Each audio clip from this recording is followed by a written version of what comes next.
Hi అండి, నేను మీ Vahini. Welcome to our channel Tarak Vahini TET and DSC. ఈ ఛానల్లో AP TET to DSC syllabus పై ఎవ్రీడే వీడియో క్లాసెస్ అనేవి ఫ్రీగా ఉంటాయి. అండ్ వాటిపైన ఎయిమ్ ఫర్ డిఎస్సి అనే టెలిగ్రామ్ గ్రూప్ లో ఎవ్రీ సండే 6 PM కి వీక్లీ టెస్ట్ కూడా ఫ్రీగా ఉంటుంది. ఆల్రెడీ సండే 6 PM కి టెస్ట్ అనేది వీక్ మొత్తం చెప్పుకున్న క్లాసెస్. అలాగే మన వాహినిస్ డిఎస్సి వరల్డ్ అనే సెకండ్ ఛానల్లో చెప్పిన కరెంట్ అఫైర్ క్లాసెస్ మీద ఫిబ్రవరి మొత్తం కరెంట్ అఫైర్ మీద కూడా సండే అయితే టెస్ట్ అయితే జరిగిపోయింది. ఈ రోజు 10th క్లాస్ బయాలజీలో ఉన్న సెకండ్ చాప్టర్ ని క్లియర్ గా ఎక్స్ప్లెయిన్ చేసుకున్నాం. ఆల్రెడీ మనం 10th క్లాస్ బయాలజీలో ఫస్ట్ చాప్టర్ ని ఎక్స్ప్లెయిన్ చేసుకున్నాము. ఈ రోజు సెకండ్ చాప్టర్ ని చెప్పుకుందాం అనమాట. ఈ నోట్స్ పీడిఎఫ్ అనేది చాలా మంది తీసుకున్నారు, చాలా బాగుందని కూడా చెప్పడం జరిగింది. Thank you so much.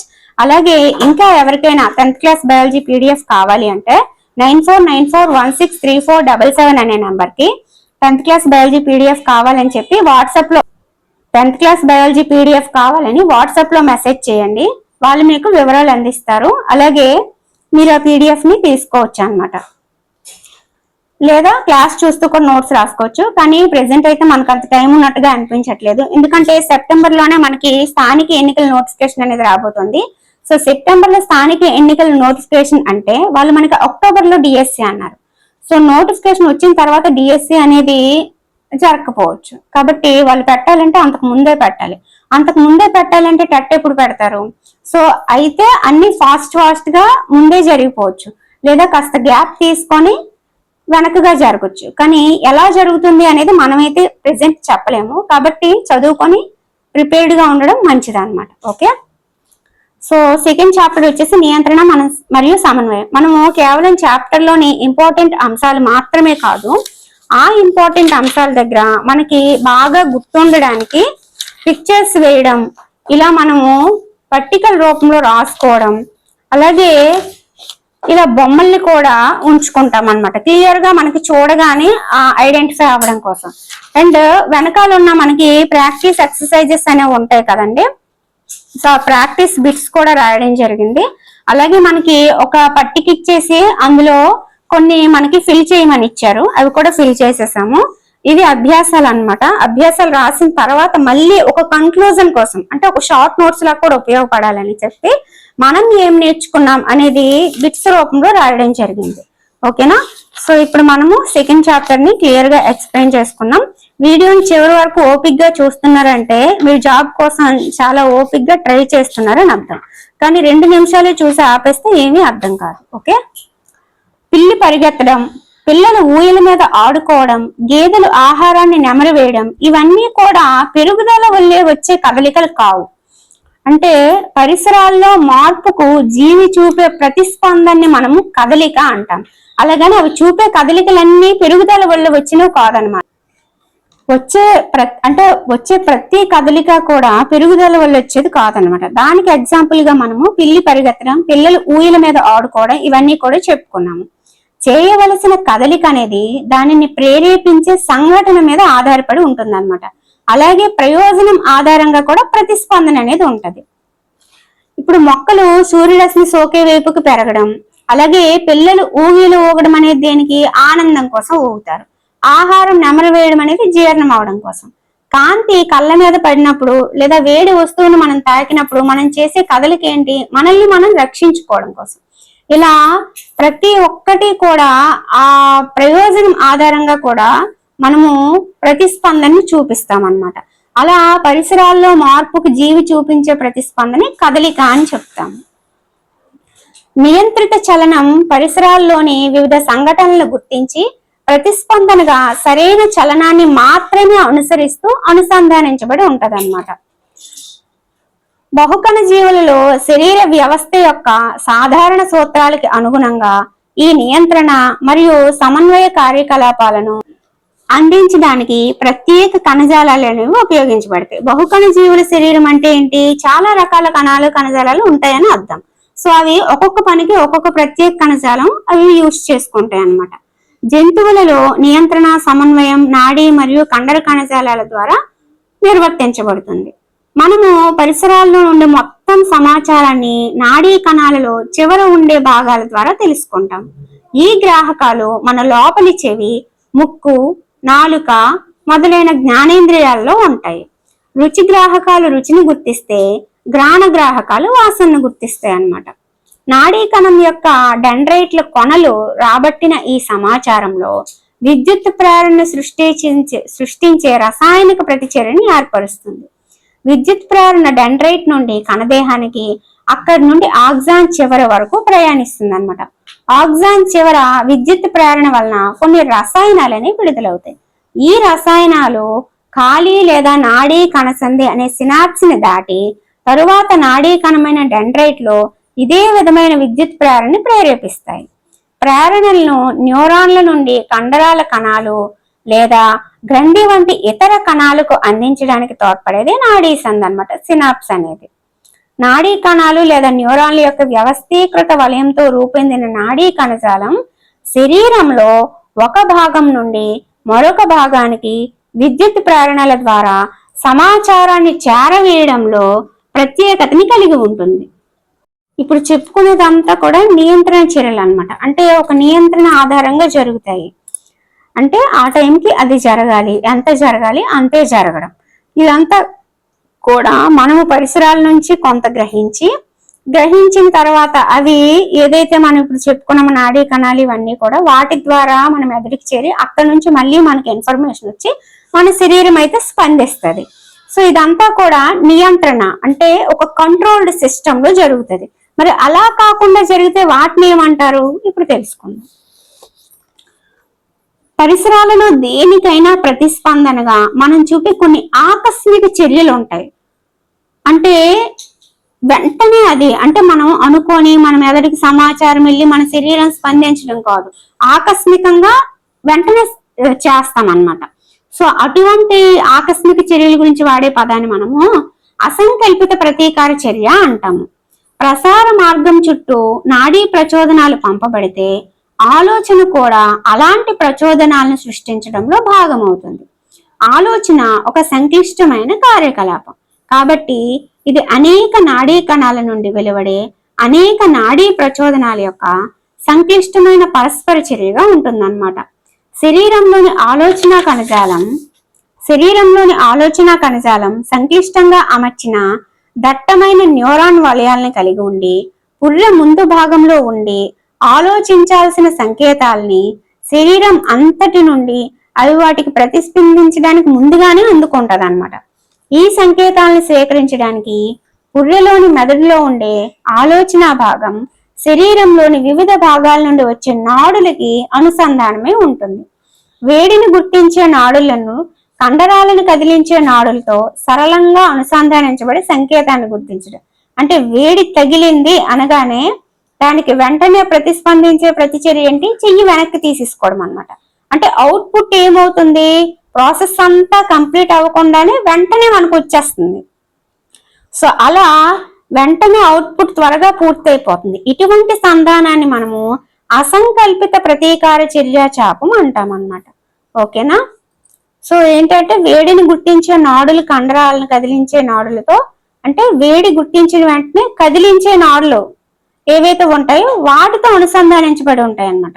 So అలా ఇంటర్ రిలేటెడ్ గా ఉండడం వల్ల ఆకస్మికంగా తొందరగా అవుట్పుట్ అనేది వస్తుంది, ఆ చర్యలు జరిగిపోతా ఉంటాయి. సో ఏదైతే మనకి ఇక్కడ చెప్పుకున్నామో ఈ ప్రాసెస్ అంతా జరిగేసరికి లేట్ అవుతుంది.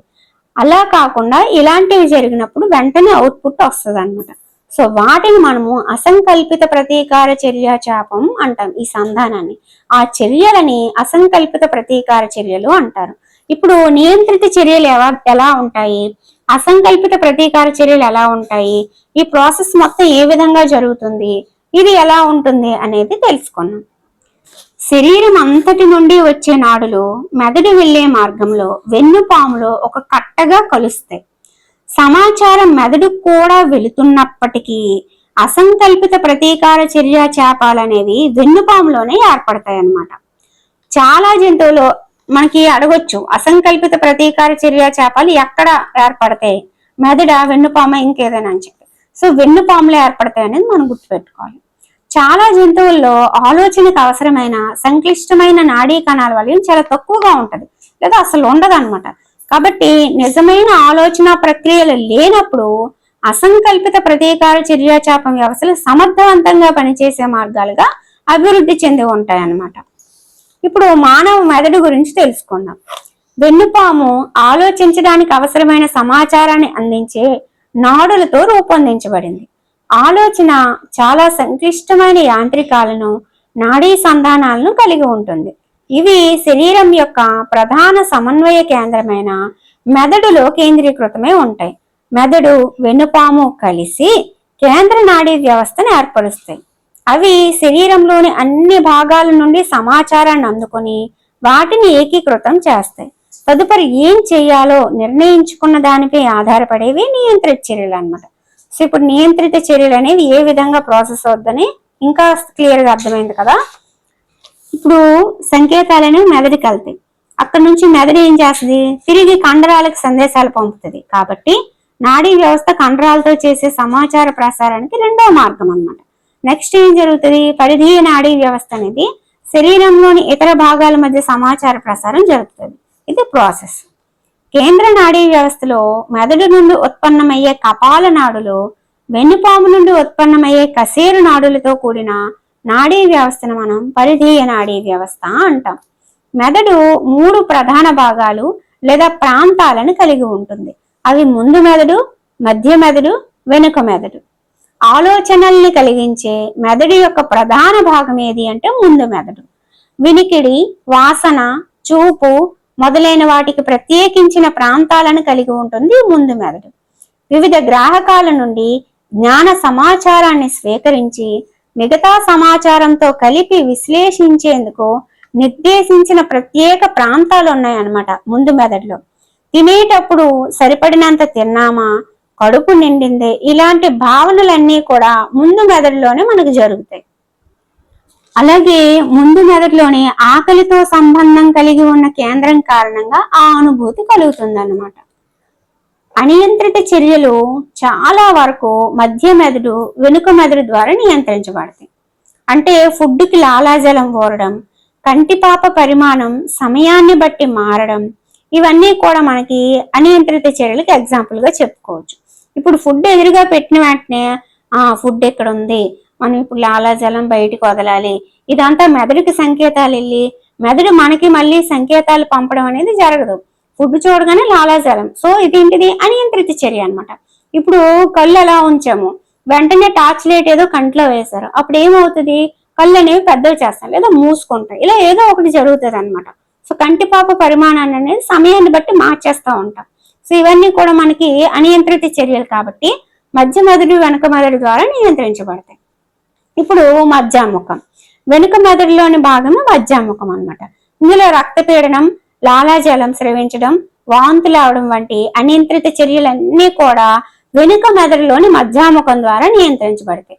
సో బీపీ, లాలాజలం స్రవించడం, వాంతులు అవ్వడం, ఇవన్నీ వాంతి అనేది సడన్ గా వచ్చే ఆకస్మిక చర్య. అనుకొని ఇప్పుడు కక్కేద్దాం అనుకొని కక్కేది కాదు. సో మనకు కక్కాలి అని అనిపించినప్పుడు ఇంకా అది ఆగదనమాట. సో అలాంటి చర్యలు అనేవి ఎక్కడ కేంద్రీకృతమై ఉంటాయంటే మన వెనక మెదడులోని మధ్యాముఖంలో ఉంటాయి. అనుమస్తిష్కం, వెనక మెదడులోని ఒక భాగమే అనుమస్తిష్కం. ఇది నియంత్రిత చర్యల యొక్క ఖచ్చితత్వాన్ని, శరీర భంగిమని, శరీర సమతా స్థితిని కాపాడుకోవడంలో బాధ్యత వహిస్తుంది అనమాట. ఇప్పుడు మందు తాగిన వాళ్ళు అనేది తూలుతూ నడుస్తారు, అంటే వాళ్ళ శరీర సమతా స్థితి, శరీర భంగిమ అనేది సరిగ్గా ఉండదు అనమాట. సో అలాంటి వాళ్ళలో కారణం ఏంటి అంటే ఈ అనుమస్తిష్కం. ఓకే, సరళ రేఖా మార్గంలో నడవడం, సైకిల్ తొక్కడం, పెన్సిల్ తీసుకోవడం, ఇలాంటి శరీర భంగిమలు, ఖచ్చితత్వాలు, ఇవన్నీ నియంత్రిత చర్యల యొక్క ఖచ్చితత్వాన్ని ఇందులో మనం చూస్తామంటే అనుమస్తిష్కం. నెక్స్ట్, వివిధ కార్యకలాపాల్లో ముఖ్య పాత్ర వహించే మెదడు సున్నితమైనది.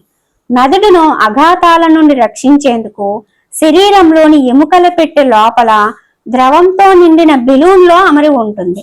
వెన్నుపాముని రక్షించేందుకు వీపు మధ్యలో చేతితో తాకితే ఎగుడు దిగుడుగా ఉండే నిర్మాణమే వెన్నెముక. చర్య లేదా కదలిక ఎప్పుడు జరగాలో సరిగ్గా అప్పుడే కండర కణజాలం పనిచేస్తుంది. ఒక నాడీ ప్రచోదనం కండరాన్ని చేరుకున్నప్పుడు కండర తంతు తప్పనిసరిగా కదలాలి. కండరాల కణాలు పొట్టిగా కావడం ద్వారా వాటి ఆకారాన్ని మార్చుకొని కదులుతాయని మనకు తెలుసు. కానీ కండర కణాలు ప్రత్యేక ప్రోటీన్లని కలిగి ఉండి నాడీ విద్యుత్ ప్రచోదనాలకు ప్రతిస్పందనగా కణంలో వాటి ఆకారం, అమరికలు రెండింటిని మారుస్తాయి అనే విషయం తెలుసుకోవాలి. సో ప్రత్యేక ప్రోటీన్లు అనేవి కండర కణాలు కలిగి ఉంటాయి అనేది ఇక్కడ విషయం అన్నమాట. ఇది జరిగినప్పుడు ఈ ప్రోటీన్ల యొక్క కొత్త అమరిక కండర కణాలకి చిన్న రూపాన్ని అందిస్తుంది అనమాట. సో అప్పుడు కండర కణాలు అనేవి పొట్టిగా ఆకారం మార్చుకుంటాయి. ఇప్పటి వరకు మనము మానవ మెదడు అది ఎలా పనిచేస్తుంది, ఎలా సంకేతాలు వెళ్తాయి, అలాగే ముందు మెదడు, మధ్య మెదడు, వెనుక మెదడు, వాటిలో ఉండే అంశాలు, అవి చేసే కార్యక్రమాలు, నియంత్రిత చర్యలు అంటే ఏమిటి, అవి ఏ విధంగా జరుగుతాయి, నాడీ కణజాలంలో ఉండే భాగాలు ఏంటి, అలాగే అనియంత్రిత చర్యలు అంటే ఏంటి, అలాగే అసంకల్పిత ప్రతీకార చర్యాచాపం అంటే ఏంటి, అసంకల్పిత ప్రతీకార చర్యలు ఏంటి, ఇవన్నీ కూడా వివరంగా తెలుసుకున్నాం. రేపు మనం ఏం తెలుసుకోబోతున్నామంటే అదే నెక్స్ట్ వీడియోలో 10th క్లాస్ బయాలజీ నెక్స్ట్ వీడియోలో మొక్కలలో సమన్వయం గురించి తెలుసుకుందాం. మొక్కలలో సమన్వయం, అది చూపే ప్రతిస్పందనలు, దాంట్లో ఉండే అనువర్తనాలు, దాంట్లో కూడా గురుత్వ అనువర్తనం అని ఇలా ఉంటాయి అన్నమాట ప్రతిస్పందనలని, అవన్నీ కూడా తెలుసుకుందాం. అలాగే మొక్కలలో మనకి ఆక్సిన్ అని, జెబ్రెలిన్ అని, సైటోకైనిన్ అని వివిధ రకాలు ఉంటాయి. అవి మరి ఏం చేస్తాయి, అలాగే జంతువుల్లో హార్మోన్లు ఏంటి, ఇవన్నీ కూడా మనము తెలుసుకుందాం. ఓకే ఫ్రెండ్స్, ఈ వీడియో మీ అందరికీ నచ్చిందని అనుకుంటున్నాను. నచ్చితే లైక్ చేయండి, వీలైతే మీ ఫ్రెండ్స్కి షేర్ చేయండి. 10th class biology notes PDF కావాలంటే మాత్రం 9494163477 అనే నెంబర్కి వాట్సాప్లో మెసేజ్ చేయండి. Thank you.